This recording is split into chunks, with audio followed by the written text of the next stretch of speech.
بسم اللہ الرحمن الرحیم۔ السلام علیکم دوستو، امید آپ سب خیر و عافیت سے ہوں گے۔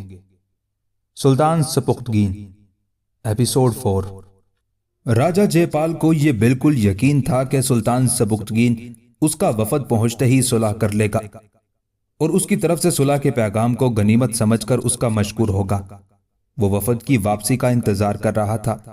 وہ لوگ جو رات کو سردی سے اکڑ اکڑ کر مر گئے تھے اب تک جلائے جا رہے تھے۔ لشکرگاہ کے کنارے پر آگ روشن ہو رہی تھی اور وہ سامنے بیٹھا دیکھ رہا تھا۔ تھوڑی دیر میں وفد کے واپس آنے کا گل ہوا۔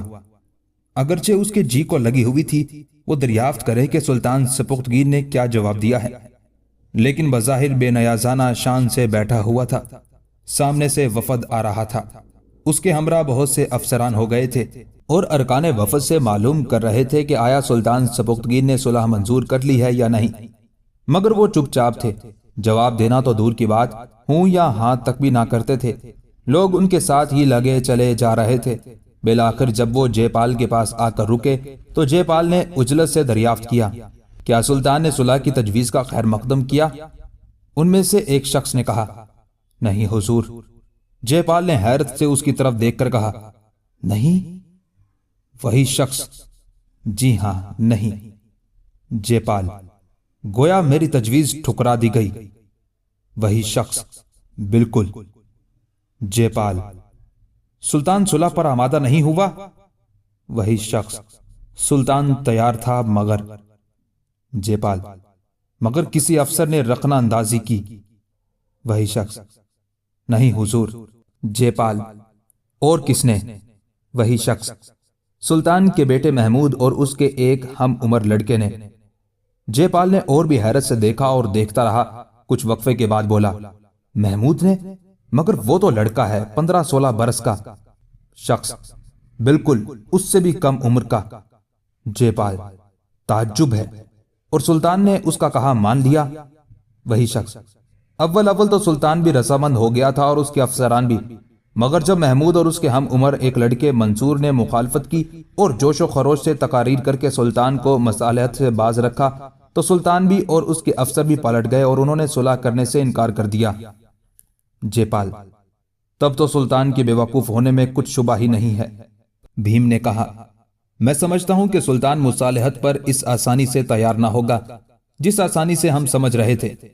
جے پال نے اس کی طرف دیکھتے ہوئے کہا، لیکن شاید تم نے نہیں سنا کہ سلطان تیار تھا مگر اس کے بیٹے نے روک دیا۔